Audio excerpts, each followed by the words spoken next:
Hello po, welcome to my diary. Ang gagawin ko ngayon ay maggagawa ng warm salad na talong. Masarap yung kinain ko nung minsan Pero babalatan ko to.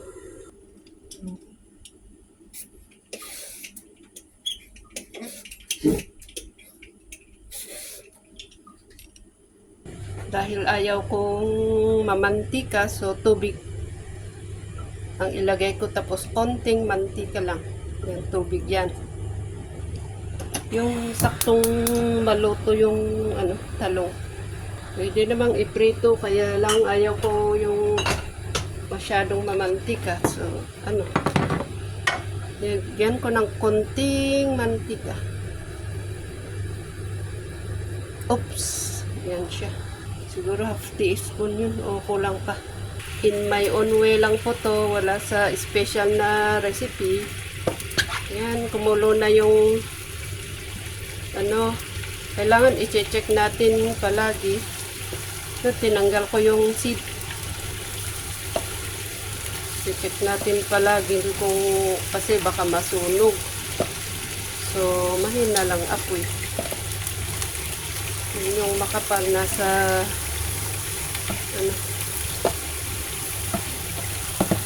tapos takpan natin, medyo hinaan ng apoy. Lagyan ko ng konting asin, konti lang. Yung asin nilipat ko na dito para madaling gamitin. So wala na yung tubig, so gusto ko, naku, ang dami. Nilagyan ko ng konting white pepper, kaya lang ang dami. Baka ako'y grabe. Baka masyadong maanghang. Yan na po. Patayin natin yung apoy. Tapos, ilagay ko na yung kamatis na aking in-slice. Ito, ganito ako mag-slice. Pero kung depende sa inyo kung gusto nyong lagyan ng sibuyas, bawang, malakas na paminta. Pero ako ayaw ko, ito lang asin, konting asin at saka kamatis, okay na sa akin ito. Tapos dahil gusto kong mag-warm itong kamatis, so dito ko ihahalo para mag-warm. At ito na po ang aking warm salad. Warm salad. Warm talong. Warm salad talong. Yan. Kaya ko binabalatan yung talong dahil pagka lumamig na, nagpapanting,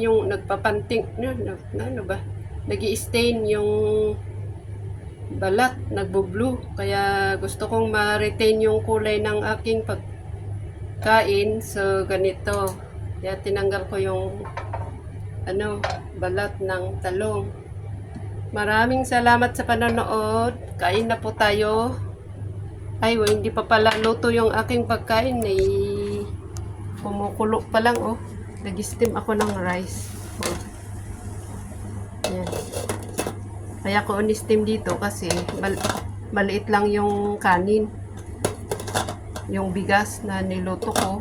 Pero ito, 3 beses kong kainin or 4. Para hindi ako luto ng luto. Yan. Maraming salamat sa panonood. Thank you so much for watching and your support. Thank you so much.